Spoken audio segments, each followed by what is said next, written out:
And in the corner of the mirror, just barely visible, a sliver of light that was never his. Because when the mirror bleeds, it is not death, it is birth. A girl stands before a cracked mirror, barefoot, eyes wide. Behind her, no one follows. Ahead of her, no one waits. She does not cry, she does not speak, she only breathes slowly, deeply, as if remembering her own name for the first time.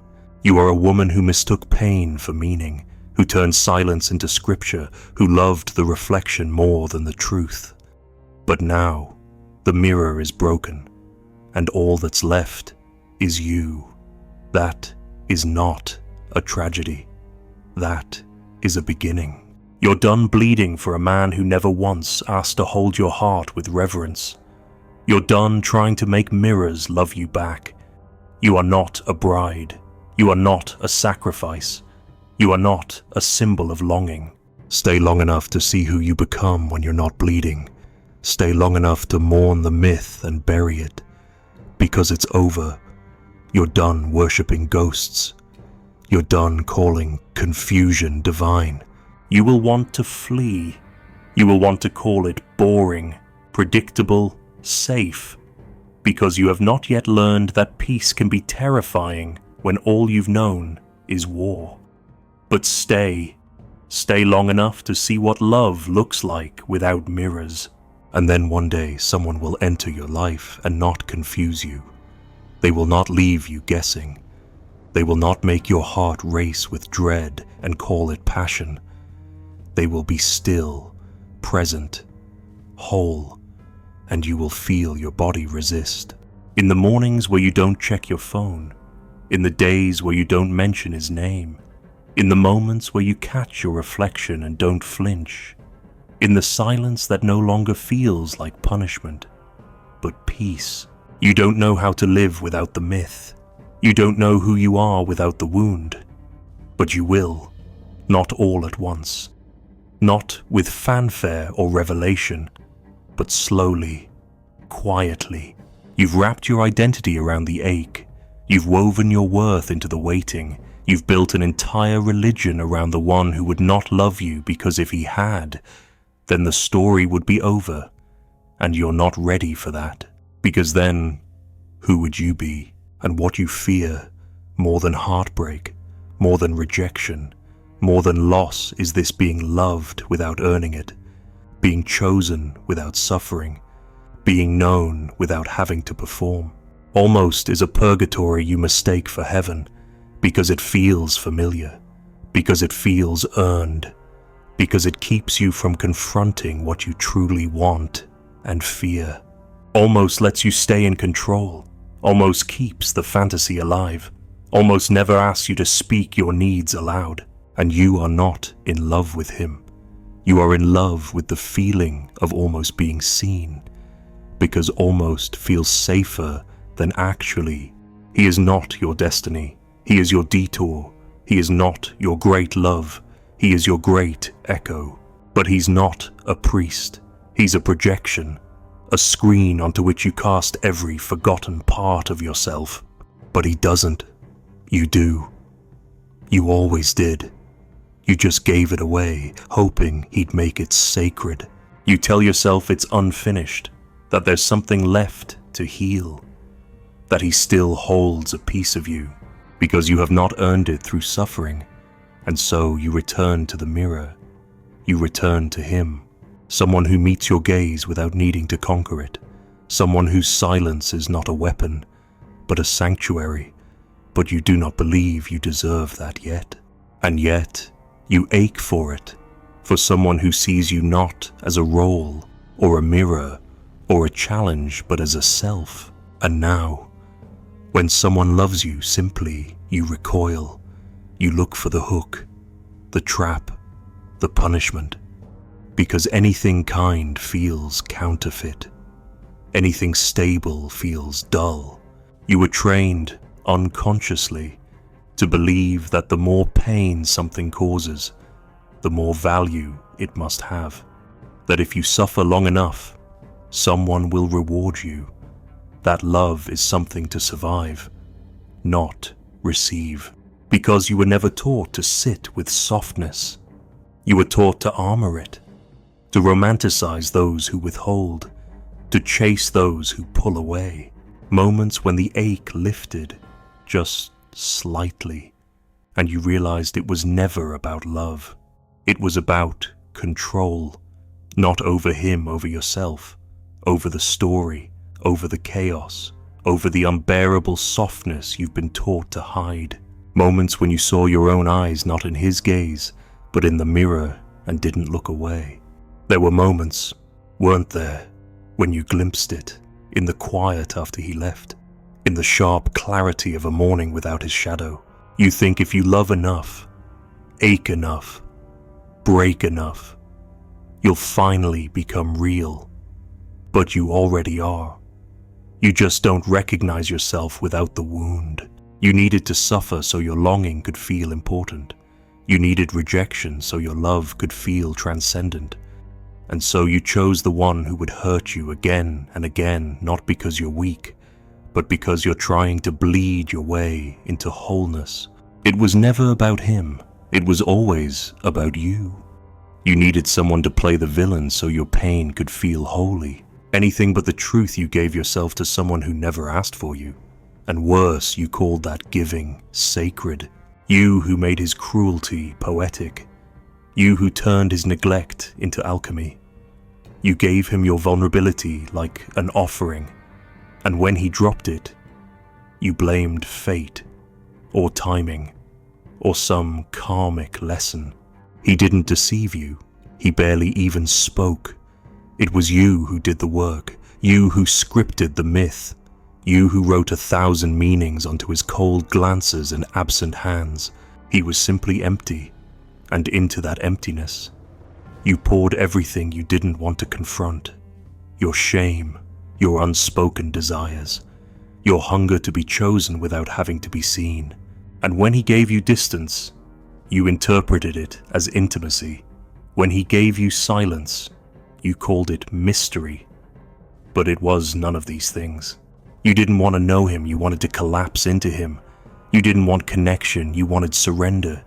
You didn't want presence, you wanted to disappear. That is why it hurt. That is why you kept returning. You weren't chasing him. You were circling the part of you that bleeds when touched. But the truth is simpler. He was a mirror, not a man. A cold, passive mirror reflecting what you refused to face in yourself. You told yourself you could handle it, that loving him was a test, a rite, a sacred affliction only you were strong enough to endure. You told yourself it was deep, deeper than ordinary love, because it left you shattered. You were never the bride, you were the altar, and now it is time to burn. You'll stop romanticizing the pain, you'll start mourning your own disappearance, and that not his love, not his return, not his apology will be the beginning of your return. You won't leave all at once. You'll linger, you'll relapse. You'll write poems about his absence and call them truth. But something will shift. When you wake in the middle of the night and realize you're not waiting for him, you're waiting for yourself. And she, the one buried beneath the ritual, is starting to rise. But there will come a moment, quiet, sharp, unmistakable, a moment when the echo no longer satisfies, when his silence no longer feels profound, just hollow, when your ache begins to rot instead of bloom, because belief is easier than change, because longing feels safer than having, because you've spent your whole life preparing for this role, and to leave it would be to lose the only identity you've ever trusted. So you stay with the abyss. You wear your bridal gown stitched from red flags and unsaid words. You kiss the mouth that forgets your name. You bleed in silence and call it grace. You wait for a resurrection that will never come.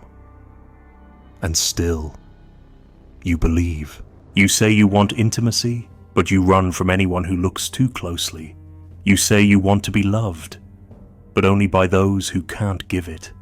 Because real love is terrifying. Real love demands presence.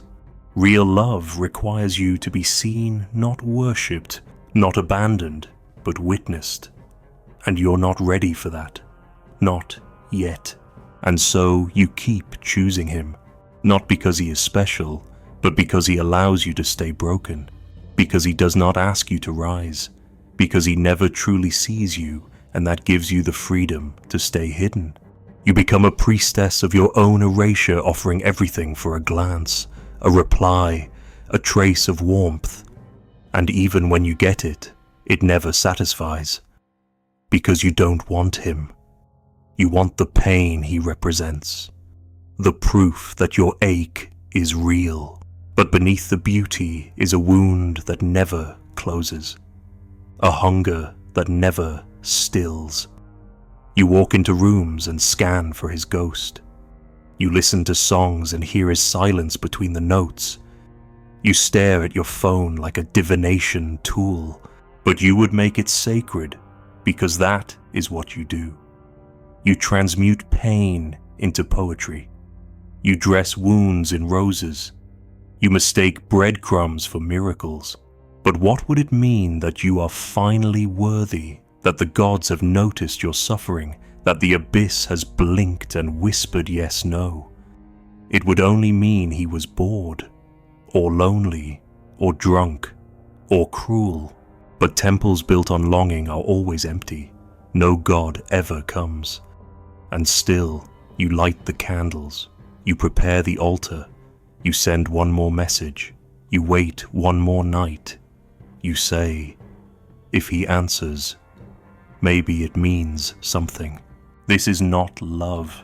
This is a ritual, a reenactment, a holy drama you learned before you even knew your own name. And you play it well with trembling hands and tear-streaked mascara, with journal pages full of signs and dreams, with a heart cracked open like a temple begging to be filled. You call this love, but love does not feel like vanishing. Love does not feel like deciphering runes in his silence. Love does not feel like disappearing into the shape of someone else's indifference. The yes to every no you swallowed, he becomes myth, monster, savior, and you are content to play martyr, because the martyr gets to be right. The martyr gets to suffer beautifully. The martyr never has to change. It's not his fault, not entirely. He is simply the shape you carved to fit the hollowness. He becomes the answer to your unspoken questions. The one who didn't need to bleed to feel valuable, but you drowned her, not out of cruelty, out of survival, because to be whole was to risk being ignored. And so you became the echo, the ache, the bride of the abyss. And yet, in the quietest part of you, there's a scream. You silence it with lipstick, with late-night texts, with tarot cards and red wine, but it lives.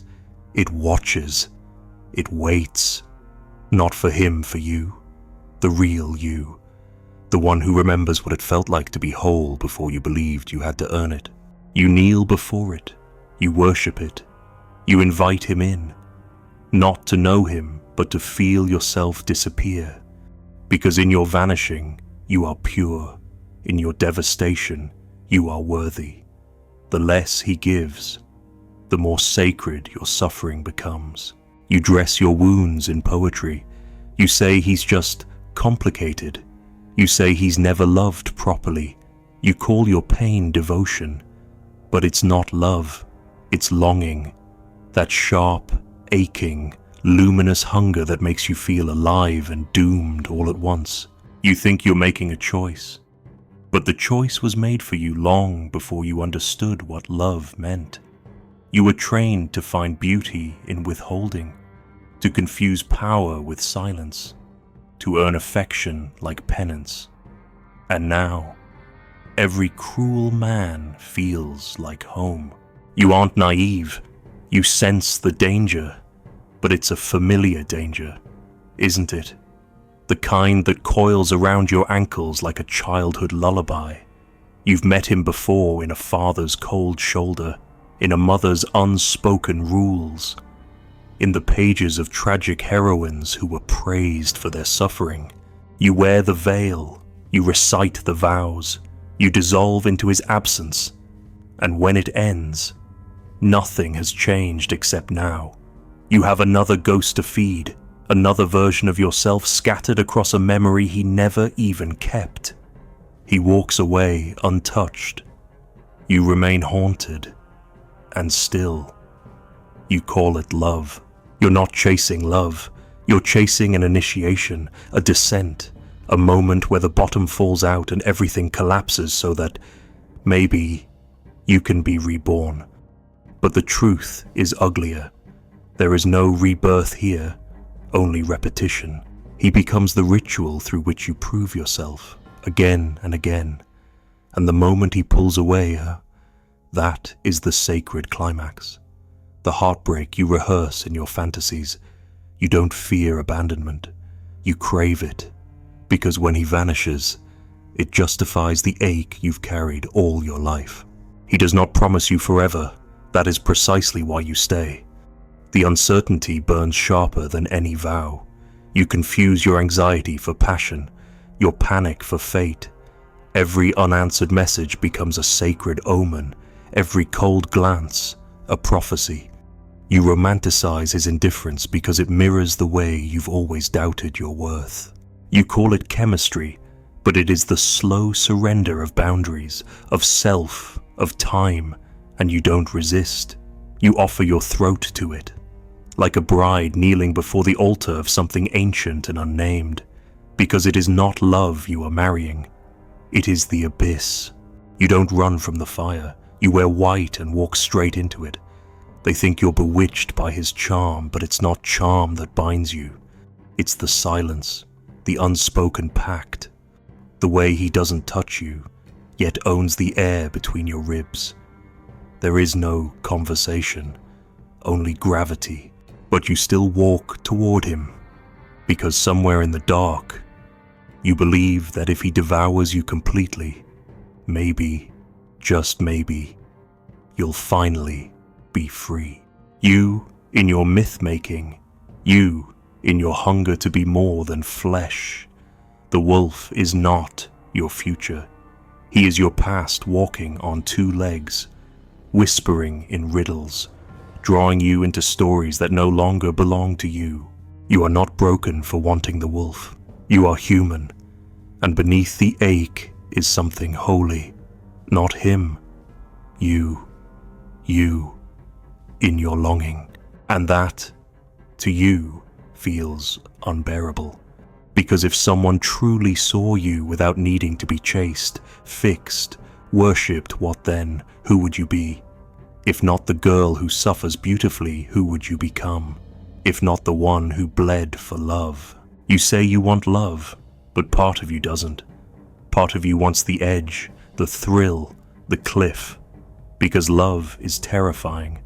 Love is still. Love is quiet. Love is not something to chase, it is something to allow. You think you are the prey, but you are also the hunter. You wrote this ritual, you lit the candles, you summoned him. And now you must decide, will you keep worshipping your own destruction? Or will you finally meet the woman behind the myth, the one who never needed a mirror to begin with? There is no salvation in the wolf's eyes, only recognition. He is not your ruin. He is your echo. And when he howls, it is your voice breaking through the trees. Yet even in the bleeding, you whisper, maybe this is what love is. Maybe it has to hurt to matter. Maybe the fire means it's real. Maybe he's just broken. Maybe if I stay longer, he'll change. Maybe if I'm softer, quieter, smaller, he'll see me, but he won't. Not because you're not worthy, but because he was never looking. He was only reflecting what you hid. And now the mask is cracking. But he is not a god. He is a man. Or less than that, he is a vessel, a shape onto which your shadow clings. And when he leaves, he takes nothing. You are the one who remains haunted. You are the one who bleeds. He does not love you. He loves being worshipped. Or maybe he doesn't even love that. Maybe he just exists, hollow and echoing, and you gave him meaning. You projected your myth onto his face and begged it to save you. That's why you stay. Because his distance feels honest. Because his silence sounds like your own. You think you are drawn to him, but really, you are drawn to the wound he represents. And if you can make him love you, maybe you can make that wound disappear. But you can't, and it won't. And when he turns cruel, because he will, it won't surprise you. It will feel familiar. Like home, like the way you spoke to yourself as a girl, like the way you punished yourself for not being enough. His coldness matches your inner critic perfectly. You don't want the wolf. You want the woman who walks beside him without fear. You want to become her. And so, you follow him into the night, thinking he holds the key. But he doesn't. He only holds the mirror. He doesn't soothe you. He summons you. You ache, not for his touch, but for the version of you that is brave enough to want without apology. Still, there's something deeper, something you don't say aloud. It isn't just about him. It's about what he wakes up in you, the wild, the sacred, the unspoken. You inherited the hunger. You inherited the blindness. And now you feed the wolf in his cave and wonder why he bites. You carry those myths in your blood, in your bones. In the quiet way you say, "I'm fine," after crying in the dark. You were taught that the dangerous man is the real man, that the one who breaks you will also remake you, that love is proven through suffering, that the best women are the ones who endure. But it's not your fault. This myth was carved into you long ago, passed down through stories, rituals, mothers whispering warnings laced with longing. You just cut your own hands trying to pull them close. You mistake the pain for passion because you've never known love without bruises. You think trembling is romance. You think confusion is chemistry. You think destruction is destiny. It isn't. Because if someone so cold, so distant, so unreachable gives you even a sliver of warmth, it must mean you're worthy, right? If the statue bleeds for you, you must be divine. But statues don't bleed. You think you're being chosen, but you are only being tolerated. And that, somehow, feels more special. He lets you build an altar in his name, though he never blesses it. You mistake his stillness for gravity, when, in truth, it is vacancy. The less he gives, the more you offer. You become the narrator of a myth he never consented to be in, and yet he plays his part well, because it costs him nothing. He watches you ache and calls it affection. He doesn't talk much. That helps, because in the silence, your imagination fills the space. You project oceans into his pauses. You craft tragic backstories for his emptiness. You mistake unreadability for complexity. His cruelty feels intimate. His distance feels earned. You confuse neglect for depth because it gives you something to interpret, something to chase, something to lose. Because when he looks through you, you imagine he sees something no one else ever could not, because he does. But because you need someone to, you are not seeking him. You are seeking yourself, buried in a shape that can only be unearthed through devastation. The wolf does not hunt you. He waits for you to walk toward him, and you do, again and again, because the silence in his eyes speaks louder than any poem. You make yourself smaller, softer, sweeter. You call it love, but it is sacrifice. Not the sacred kind, the desperate kind. The kind that believes if I hurt first, Maybe he won't hurt me later, but he does. And he always will, because that is the script you handed him. You learned early the dangerous one is never loud, he is silent, unreadable, half smiling. He does not beg, he does not bend, and so you bend in his place. You've always known the wolf. He was there in your childhood fables, in the shadow of your first crush, in the cold rush of shame after wanting something too much. And now, every time he turns away, it is not rejection that cuts, it is the mirror shattering. Not his face, but yours. He was a blank surface, but you painted myth upon his chest and then wept when it came alive. You dressed him in your darkness and called it depth. You gave him your hunger and named it desire. You handed him your silence and mistook it for understanding. You do not love the man. You love the mask he wears, and the mask. You made it thread by thread, gaze by gaze. Your unconscious fingers stitched it from everything you feared to speak aloud. He is not your destroyer. He is your mirror. And that is why you kneel. And you are drawn, not to the man, but to the myth you think he carries. You do not want safety. You want the wolf who looks at you with your own eyes. You want the touch that unmakes you. You want the scream that ends the silence. You always have. There is a rhythm here, not of logic, but of myth. A wound that pulses like a heartbeat beneath silk. You say he is cruel, but only after you've called him home. You say it hurts, but you open your throat to it. You call it danger, but you dress it in perfume. He does not chase, he waits.